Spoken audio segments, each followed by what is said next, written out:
Voy a iniciar la grabación, me olvidé y otra vez comencé. Esperemos que no tengamos problemas nosotros en nuestras clases nunca, ¿verdad?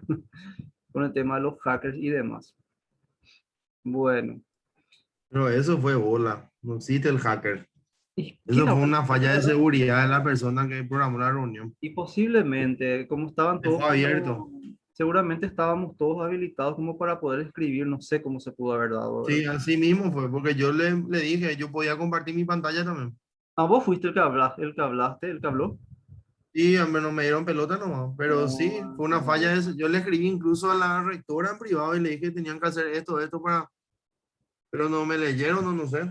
pero ¿y el tema del uso de los nombres, cómo se pudo hacer? Eso sí fue un hackeo, creo. No, la reunión era pública. Sí, pero Yo viste podía que... entrar, yo podía entrar como César. Y Ah, ahí vos veía quién estaba conectado, veía, ah, mira Marcelo, y entraba de escribís otro el nombre teléfono entonces. y ponía mi nombre Marcelo y terminó el problema. Exacto. En eso no pensé, mira vos. Cierto, tenés Es que razón. no pusieron ninguna medida de seguridad.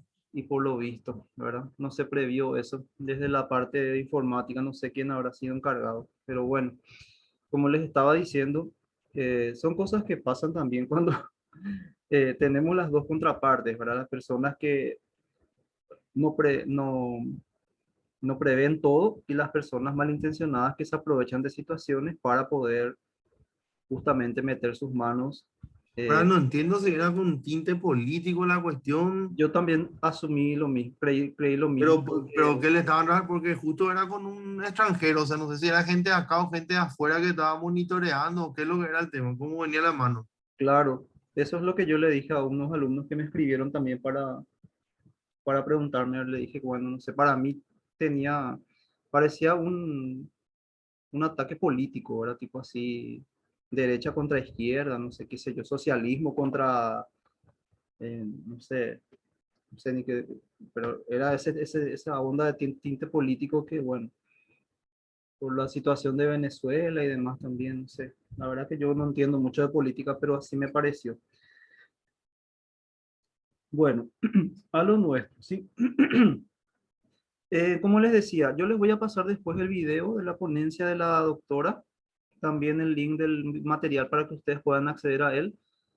Tiene 27 páginas aproximadamente, pero son así informaciones muy generales y datos estadísticos de los que ustedes van a hacer como vamos a decir un resumen. Yo le llamo, me gusta más llamarle ensayo que resumen, porque resumen es muy, no sé, tipo, quito las partes principales y pongo ahí. No, van a hacer un Esa era la ensayo doctora hablando. mexicana, ¿Mm?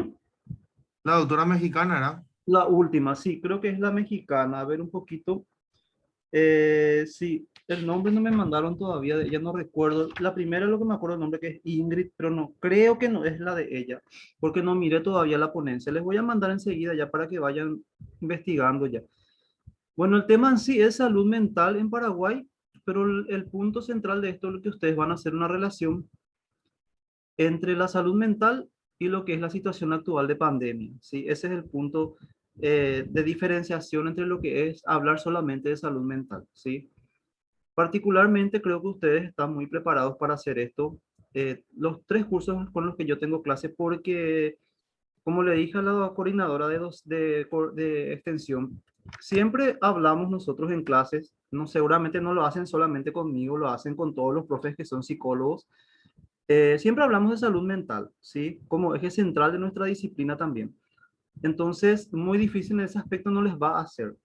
Ahora lo que van a hacer ustedes de repente es darle ese toque de asociación con lo que es la pandemia y la salud mental actual según la perspectiva de cada uno de ustedes en Paraguay. ¿Verdad? Eso va a ser el trabajo. Yo les voy a hacer un mejor, ya les adelanto nomás para que vayan ya pensando y preparando porque esto nos dieron tiempo hasta los primeros días del mes de mayo, ¿verdad? Que ya son dentro de 2 semanas.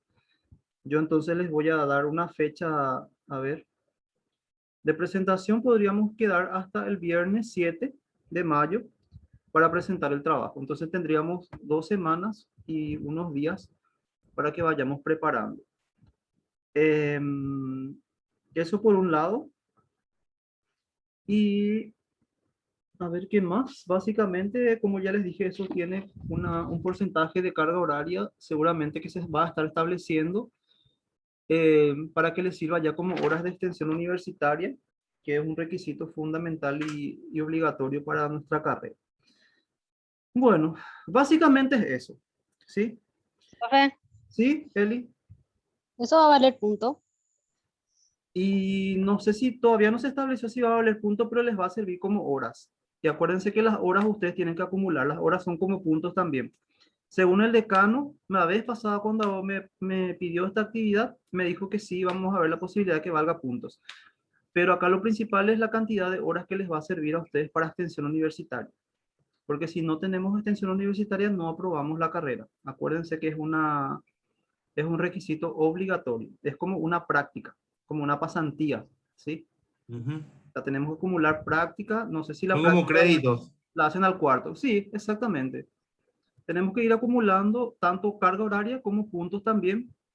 El trabajo práctico en sí, ya saben ustedes que vale 20 puntos. Bueno, esto va a ser aparte porque va a sumar horas de extensión universitaria, ¿sí? Porque para que una carrera esté acreditada necesitamos cierta cantidad de acreditada, digo, para que una carrera cumpla con los requisitos esenciales para su aprobación tiene que contar con una cantidad X de horas de tanto de prácticas como de extensión, ¿sí? Y en el cuarto ustedes van a tener también, seguramente creo que se llama práctica hospitalaria, o así se llama la materia, bueno, que no sé cómo lo están desarrollando ahora los compañeros del cuarto. Bueno, básicamente es eso, chicos, ¿sí? Así que ya saben, vayan preparando el tema salud mental asociado con la pandemia en Paraguay actual, ¿verdad? Y vayan investigando, vayan leyendo los materiales que les voy enviando y vayan preparando su ensayo. Así que menos mal que ya hicimos luego una vez un ensayo, o sea que ustedes ya saben en qué consiste el ensayo, ¿sí? Van a hacerle hablar al material, pero desde su punto de vista. Van a hablar respecto al material y asociarlo con opiniones, con comentarios relacionados con la pandemia, que ya sabemos, ¿sí? Vamos a ir hablando de eso en alguna de nuestras clases, de repente que tenemos 2 clases antes, creo. Podemos hablar también de eso como parte de nuestra clase, para que ustedes tengan una idea también de la situación actual en los diferentes nosocomios de salud mental del país actualmente con la pandemia, ¿sí? Bueno, ¿quedó claro entonces, chicos, eso ya? ¿Sí? Si no entienden algo, ya saben que pueden preguntar, pueden escribir, vayan investigando nomás ya sobre el tema y vamos a empezar nuestra clase hoy. Bueno, voy a compartir pantalla. A ver acá. Bueno, ok. Esta es nuestra clase número 9. Vamos a terminar la unidad 5, que estamos todavía, le dimos un cortecito con el examen y ahora vamos a terminar, ¿verdad? Habíamos hablado del conocimiento, primeramente, ¿verdad? De su asociación con lo que era la razón, el razonamiento. Ahora vamos a hablar también de un aspecto importante que es, en parte vamos a hablar de la inteligencia, porque esto en realidad no es un eje directo de nuestra asignatura, pero tiene también relación con lo que vamos a hablar después, que es el razonamiento. Entonces, por eso vamos a hablar así en forma muy general. Bueno, sabemos que por la inteligencia, o sea, por nuestra capacidad denominada inteligencia, somos capaces de descubrir propiedades constantes y esenciales de las cosas materiales, características, aspectos relacionados relacionados con esa materia, con ese material, ese aspecto material. La mayor capacidad resolutiva de problemas del hombre depende de la capacidad de idear. Y esto también está relacionado directamente con lo que es nuestra inteligencia. Acuérdense que habíamos dicho que la inteligencia, una de las definiciones de la inteligencia era la capacidad de aprehensión, ¿verdad? No aprender, estamos hablando de aprehensión, abstraer del medio o de las cosas lo que nos sirve o separar, mejor dicho, en sus partes Como para poder... captarlo, ¿Mm? como captar, digamos, lo que se está aprendiendo. Exactamente, un captar y un analizar. Esa es la abstracción, es la aprehensión, perdón. Entonces, sabemos que nosotros somos los únicos seres vivos capaces justamente de poder dar una solución racional o por lo menos pensada a nuestros conflictos o nuestros problemas. Entonces, esa capacidad resolutiva de problemas también está relacionada con nuestra inteligencia, que por supuesto dentro de cada uno de sus ejes, como ser el razonamiento, el pensamiento, la ideación o idear, ¿verdad? Justamente son los que son las herramientas con las que contamos nosotros para poder decir, sí, somos seres inteligentes que utilizamos la razón o el pensamiento para esto o para lo otro, ¿sí? Bueno, el hombre descubre en las cosas propiedades constantes. Yo sé que esto es un celular y siempre va a ser un celular. O sea que voy descubriendo todos los días las mismas características, o voy viendo, mejor dicho, las mismas características en este aparato siempre. Para mí este siempre va a ser un celular. No es que hoy es un celular y mañana va a ser, no sé, un televisor, por decirle una cosa, una tontería, ¿verdad? Pero ponerles de ejemplo para que entiendan. Las propiedades de esto siempre van a ser constantes, ¿sí? Va más allá del aquí y del ahora. ¿Por qué? Porque en este momento este es un celular, mañana va a seguir siendo un celular. En un futuro de unos meses o de unos años va a seguir siendo un celular. ¿Se entiende? O sea, las características o las propiedades de esta materia no cambian, ¿sí? El hombre ante todo resuelve problemas porque es inteligente, ¿sí? Es lo que ya dijimos. Yo, hombre, ser humano, soy el único ser vivo con esa capacidad de poder dar solución a mis problemas de la manera más racional posible. ¿No? Digo de la manera más racional posible porque a veces también nos equivocamos. O sea, tampoco somos infalibles, no podemos, o sea, no, es que no podemos fallar, ¿sí? Pero sí podemos analizar y tener esa capacidad de abstracción de las cosas importantes para dar solución a un problema. Los animales no hacen eso, tampoco las plantas y ningún otro ser vivo, solamente nosotros sabemos ya eso. La inteligencia en la práctica se caracteriza por ser capaz de fijación, por ser capaz de fijar, en la práctica se caracteriza por ser capaz de fijar las propiedades de un modo abstracto. ¿Qué quiere decir fijar las propiedades de un modo abstracto? Que yo no necesito tener presente el objeto para poder yo recordar, analizar, pensar en este objeto, ¿sí? Esa es la abstracción. Es como el pensamiento abstracto que se va desarrollando en los niños a medida que pasan los años y llega a la adolescencia o a la edad, a la niñez media, ¿verdad? O la segunda infancia, tercera infancia. Ya no necesitamos tener en frente de nosotros el objeto para poder pensar o poder analizar ese objeto, ¿sí? No, la inteligencia puede acudir a un mismo remedio aunque cambie las circunstancias. De la misma forma, nosotros podemos abstraer, utilizar nuestra capacidad intelectual o intelectiva, ¿verdad? Para poder conocer o abordar algún objeto que no tenemos presente en el momento. Por eso es que estamos hablando mucho de abstracción, ¿sí? La inteligencia no es una propiedad es limitada, vamos a decir. O sea, que no es que yo puedo conocer cierta cantidad de cosas y hasta ahí nomás. Yo puedo acceder a miles y miles de cosas a medida que van pasando que voy pasando experiencias, a medida que voy nutriendo mi intelecto también con la lectura, con la práctica, con los hábitos, etcétera. Voy adquiriendo cada vez más y más conocimientos que obviamente tienen que ver con la inteligencia. Como les dije, no vamos a centrarnos mucho en esto, pero entre paréntesis les voy a comentar algo que también ustedes ya habrán estudiado en alguna otra materia. Como saben, nosotros tenemos varios tipos de inteligencia, ¿sí? Está la teoría de las inteligencias múltiples, que habla justamente de la inteligencia en diferentes aspectos, en diferentes áreas. Por ejemplo, la inteligencia espacial, la inteligencia emocional, la inteligencia visual, la inteligencia auditiva, la inteligencia mecánica. Hay muchos tipos de inteligencia, pero al final todas tienen el mismo mecanismo de abstracción o de aprehensión de lo que están tratando de conocer, solo que por diferentes medios. Las personas que tienen inteligencia auditiva, por ejemplo, eh, aprenden más las cosas escuchando. Las personas que tienen inteligencia mecánica, por ejemplo, son habilidosas para manipular aparatos o para reparar cosas, por ejemplo. ¿Sí? Y la inteligencia emocional es una de las inteligencias para mí más importantes porque tiene que ver con el manejo de nuestras emociones. ¿Sí?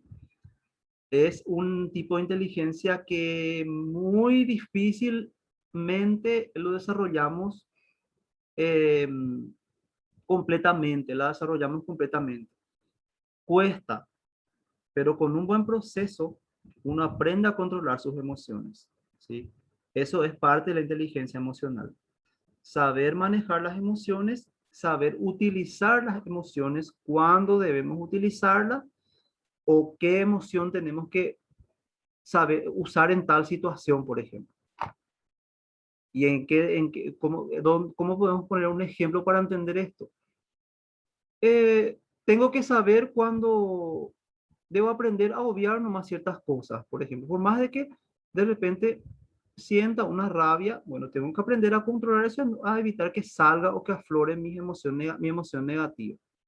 Eso, por ejemplo, es controlar. Y después, con el tiempo, cuando se va repitiendo, cuando vamos teniendo experiencias, eso ya se crea como un hábito, uno ya ni se da cuenta de que está controlando sus emociones, ya automáticamente se da ese control. ¿Sí? Esto se logra, por supuesto, con la experiencia, con los años también, y obviamente con una pizca también de, de conciencia, de autoconciencia, de darme cuenta de cuándo tengo que controlar, cuándo estoy haciendo mal y cuándo estoy, bueno, intentando hacer cosas de manera diferente. ¿Sí? La inteligencia humana se conoce a sí misma por una cierta reflexión. Primero la inteligencia conoce y por reflexión conoce el hombre su propio acto de conocer y posteriormente se conoce como principio de su acto de entender.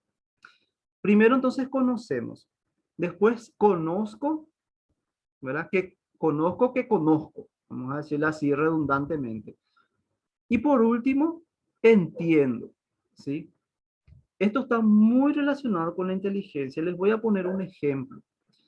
Hay personas que en la escuela o en el colegio, por ejemplo, en la universidad también, pero en menor medida se da eso. Más se da en el colegio y en la escuela que aprenden las cosas así de memoria y tienen una memoria increíble, o sea, una capacidad memorística increíble y reproducen a sí mismo el contenido, por ejemplo. Pero ¿qué pasa cuando uno aprende de memoria las cosas? Muchas veces no comprende y por ende no entiende lo que está memorizando. Y ahí la gente dice, es muy inteligente. ¿Por qué? Porque aprendió a memorizar y porque reproduce así al pie de la letra los conceptos, los términos. Y eso no tiene que ver con la inteligencia, tiene que ver con la memoria. ¿Se entiende? Pero el entendimiento y la comprensión sí tienen que ver con la inteligencia. Porque para entender algo o comprender yo tengo que analizar. No es que simplemente leo y trato de memorizar. Salud mental en Paraguay, salud mental en Paraguay, salud mental en Paraguay. Y ahí yo por eso soy inteligente porque repito. ¿Sí? Pero yo no sé qué es la salud mental. No entiendo el concepto de salud mental. Bienestar pleno en los diferentes aspectos de la persona que incluyen tal cosa, tal cosa, tal cosa. Por ejemplo. ¿Sí? Por eso es que decimos que hay que saber diferenciar entre lo que es la inteligencia y entre lo que es de repente las capacidades de memoria o de atención también inclusive. ¿Sí? Y desde un punto de vista más em, espiritual, religioso, metafísico, como quieramos llamarle, también el hombre es capaz de conocer realidades espirituales. Por más de que de repente no tenemos, no hemos visto al ser superior que llamamos Dios, esa es otra cuestión porque ahí hablamos ya de un concepto de fe, ¿verdad? Que la definición misma de fe dice que es la convicción de lo que no se ve, ¿verdad? Entonces ahí pasa por otro aspecto otra vez, ¿sí? Pero tiene que ver también con una capacidad de pensar. Y hay muchas personas, vamos, no sé si llamarle ateas, ¿verdad? Porque en realidad los ateos muchas veces, los que se llaman a sí mismos ateos, están más pendientes de la religión que otros, ¿verdad? Que otras personas. Entonces hay una tendencia tipo a cuestionar, pero por estar pendientes. Entonces no sé si llamarles así, pero a lo que voy es que de ahí es donde surgen estos conceptos de que, bueno, una persona que es inteligente sabe que no puede creer en algo que no ve, te dicen algunos. Inclusive algunos te dicen que no existe. Pero eso no tiene que ver simplemente con lo abstracto de la situación, tiene que ver con otra cuestión que se da como explicación de la fe. O sea que con eso se explica la fe, que obviamente las personas que no la predican, no la practican, pero no la van a entender, no lo van a entender ese concepto. ¿Sí? ¿Se entiende? Bueno, a ver, Sí, se podría entonces concluir que toda realidad, en cuanto existe, es objeto de conocimiento humano. Por eso les decía al principio que la inteligencia tiene que ver con el conocimiento. Y dijimos que la inteligencia tiende a ser, mm, no vamos a utilizar en realidad el término ilimitado, vamos a utilizar complejo, ¿sí? Para decir que es un término complejo porque abarca varias funciones y varios aspectos. Entonces lo que acá nos dice es que todo lo que existe puede ser objeto de conocimiento por el hombre o conocimiento humano. Inclusive aquellas cosas que nosotros nunca escuchamos, en algún momento si aparecen, podemos llegar a conocer, ¿sí? O sea, el hecho de que nosotros no conozcamos no quiere decir que no exista o que no sea real, ¿sí? En eso justamente tiene que ver. Epa, ¿qué pasó? Ahí está. Yo pensé que ya me hackeó a alguien. Era sí. mi... En serio me asustó. Ahora ya me quedé traumatizado, parece. Estaba apretando yo mi... A ver, ¿dónde nos quedamos? Acá. Bueno. Me voy a Entonces, tomar agua y vuelvo, profe. ¿eh? Me voy a Anda nomás. tomar agua y vuelvo. Sí, anda nomás, anda nomás. Entonces podríamos concluir que todo lo que existe es posible de ser conocido por el ser humano, directa o indirectamente, es lo que dijimos. En ese sentido, el objeto del conocimiento humano es infinito, el objeto, o sea, lo que podemos llegar a conocer es infinito, porque no está abierto a un tipo determinado de seres, sino a todos. Tiene una máxima apertura, el alcance del pensamiento es la realidad sin restricción. O sea que todo lo que existe, todo lo que es real, es realmente existe, puede ser conocido por el hombre. Y eso es ilimitado, eso es abierto, como dice acá, ¿sí? Porque es común para todos los seres humanos, no solamente para una persona o para dos personas. Es, como decirlo, un juicio universal, ¿sí? Bueno. Profe, Sí, Eli. lo paranormal también. ¿Cómo? Lo paranormal también. Sí, de hecho que lo paranormal tiene que ver con lo metafísico que hablamos recién también. Eso también es objeto de conocimiento del ser humano, porque ustedes saben que hay personas que estudian específicamente los fenómenos paranormales y se dedican a buscar el conocimiento solamente en esa área del, en esa área de estudios que es lo paranormal o lo metafísico, ¿verdad? Que tienen relación uno con el otro, ¿verdad? Estudian, qué sé yo, los espíritus, los fantasmas, las psicofonías, esos sonidos que escuchamos de repente en lugares abandonados, todas esas cuestiones, ¿verdad? Que, como les Ujú. dije, hay gente que no cree en eso, entonces no es su objeto de estudio o de conocimiento porque no le interesa. Entonces podemos decir que el conocimiento también es selectivo, porque yo puedo conocer o puedo acceder al conocimiento que me interesa, ¿sí? Lo que no me interesa no voy a buscar conocer, ¿entiende? Por ejemplo, ¿sí? Bueno, Hablemos un poquito ahora de esto, conocimiento teórico y conocimiento práctico, relacionando estos conceptos con lo que es la inteligencia que vinimos ya hablando en forma muy general, ¿verdad? Primero dice nuestro material que no debemos creer de que estos son dos conceptos totalmente distintos o diferentes o que no tienen que ver uno con el otro, ¿sí? Son dos funciones diversas de una misma facultad que es la inteligencia, ¿sí? O sea, la inteligencia puede tener estos dos tipos de conocimiento, el teórico y el práctico, pueden estar incluidos dentro de la inteligencia. Ahora que yo desarrolle uno más que el otro, ese es otro punto. Pero tenemos los dos tipos de conocimiento en potencia como para que en algún momento los podamos desarrollar o los podamos de repente sacar a luz si nos interesa hacerlo, ¿sí? Bueno, vamos a tratar de entender estos conceptos. Bueno, para entender eso, justamente nosotros tenemos que hablar de los tipos de razón que existen, porque acuérdense que el razonamiento es lo que nos lleva también al conocimiento, porque nosotros utilizamos la razón para razonar, para comprender, para analizar, inclusive para comprender y entender aspectos de una realidad, ¿sí? La razón es la que nos diferencia, ¿se acuerdan que habíamos dicho en una de las clases? La razón es la que nos diferencia de los animales que ellos actúan por instinto.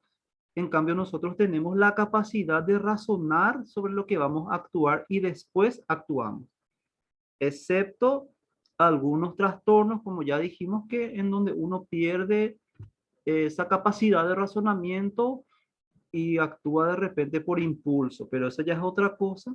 Ahí estamos hablando de una falla del control de impulso, se llama un trastorno, ¿verdad? Falla de control de trastorno de falla de trastorno del control de impulso se llama, donde ya no hay capacidad de controlar los impulsos, por ende, la persona actúa de manera no pensada, por supuesto, sin razonar, ¿sí? Bueno, hablemos primero de la razón teórica, eh, que también se denomina especulativa, ¿sí? Y vamos a tratar de entender el concepto. 10 minutos. Bueno. A ver, se busca contemplar la verdad en sí misma, que es una verdad teórica. Tiene por objeto la verdad y aquello que es necesario, lo que es así y no puede ser de otro modo. Pongamos un ejemplo de lo que solemos hacer habitualmente nosotros. ¿Cómo solemos decir cuando queremos referirnos a algo que es así y que de repente, bueno, en teoría es así, solemos decir, ¿verdad? O sea que, bueno, teóricamente sí, decimos a veces, por ejemplo, pero no en la práctica, por ejemplo. Ahí se entiende esa diferencia, ¿verdad? La teoría, la razón teórica vendría a ser como los conceptos que tenemos definidos o como las definiciones que tenemos establecidas. Por ejemplo, eh, inteligencia, capacidad de aprehensión de los aspectos importantes del medio, por ejemplo. Ese es un concepto. Eso no cambia. Eso siempre va a ser así. Entonces, esa es una razón teórica, porque es algo que no me da pie a que yo pueda de repente modificar o darle, agregarle o quitarle palabras para entender mejor, ¿sí? Por eso es que decimos, en teoría es una cosa y en la práctica es otra cosa, ¿sí? Eso pasa mucho, por ejemplo, en el tema de las adicciones, donde los libros te dicen una cosa y vos en la práctica, inclusive con el contexto, ves cosas totalmente diferentes. Entonces no puedes ceñirte solamente a lo que dice el material, porque la realidad es muchas veces diferente, ¿sí? Su misión, la misión de esta razón teórica, es reflejar la realidad, ¿verdad? Especulativo proviene del speculum, espejo, o simplemente asistir a ella, ¿sí? O sea que reflejar. Entonces, no hay forma de que nosotros modifiquemos esta razón teórica. Como les dije, una razón teórica puede ser una definición, un concepto, algo que ya está establecido como tal, que no depende de la interpretación o de que nosotros lo utilicemos de otra manera, ¿sí? Si nosotros utilizamos de otra manera, ya lo estamos haciendo mal. porque eso no es lo que me dice el concepto. ¿Sí? Eso es la razón teórica. Después, acá nos pone de ejemplo, por ejemplo, una ley física, ¿verdad? Que eso es así, no hay forma de modificar o de cambiar, salvo que, bueno, después salga otro teórico que refute. Generalmente cuando es ley o teoría ya pocas veces se refutan. Cuando son hipótesis sí se pueden refutar, pero cuando son leyes son muy difíciles de refutar. Por ende ya asumimos como que son así, que son leyes reales. Por eso decimos a veces es ley cuando queremos hablar de algo que no se puede cambiar o no se puede modificar, que es así porque así es, ¿sí? Entonces eso es a eso nos referimos con esta razón teórica. Por otro lado, tenemos la razón práctica. Tiene por fin dirigir la acción práctica del sujeto. En este sentido, se dice que el objeto de la razón práctica es la verdad práctica, que es lo mismo que decir que es el bien en cuanto se conoce. Cognoscible viene de conocimiento, ¿sí? En la razón práctica, el sujeto mide a la cosa. La cosa es todo lo que queremos conocer, ¿sí? Porque depende de la razón. La razón, esta última afirmación, perdón, se comprenderá mejor. Bueno, dice que vamos a entender mejor cuando veamos el ejemplo. Vamos a ver. ¿De qué manera yo voy procesando esta razón práctica, ¿verdad? Y hay creo que son cuatro aspectos en los cuales yo tengo que comprender para poder entender cómo se da este proceso, este procedimiento o este tipo de razonamiento en lo que es la inteligencia, la búsqueda del conocimiento. La razón se dirige al saber técnico y artístico que configura la realidad extrasubjetiva, ¿sí? O sea, más allá, o sea, fuera de lo que es lo subjetivo, y perfeccionan al sujeto en su saber hacer. Y acá vamos a poner un ejemplo para entender. No se preocupen si es medio compleja la definición. Vamos a entender con el ejemplo. El zapatero, esto es lo que está en el material. El zapatero sabe hacer zapatos y perfecciona su técnica haciendo zapatos. El psicólogo conoce de psicopatología y perfecciona sus conocimientos de psicopatología cuando atiende pacientes. En la práctica, ¿se entiende? Yo puedo tener una teoría sobre lo que, así de memoria, puedo saber los manuales diagnósticos con los criterios, pero no voy a entender hasta que yo vea un paciente con esas características, y esa experiencia es la que me va a hacer conocer realmente y entender en qué consiste el trastorno, por ejemplo. ¿Se entiende? A eso tiene Había que... una frase medio argel, el que sabe hace y el que no sabe enseña. Sí, así mismo, totalmente, porque para enseñar La teoría, necesita ¿verdad? teoría, Muchas veces. ¿verdad? Uno necesita teoría, y yo siempre digo, les voy a poner así entre paréntesis esto, yo siempre digo que la experiencia es la que hace al maestro, ¿verdad? No es la teoría que maneja ni la cantidad de información que tiene acá en su cerebro.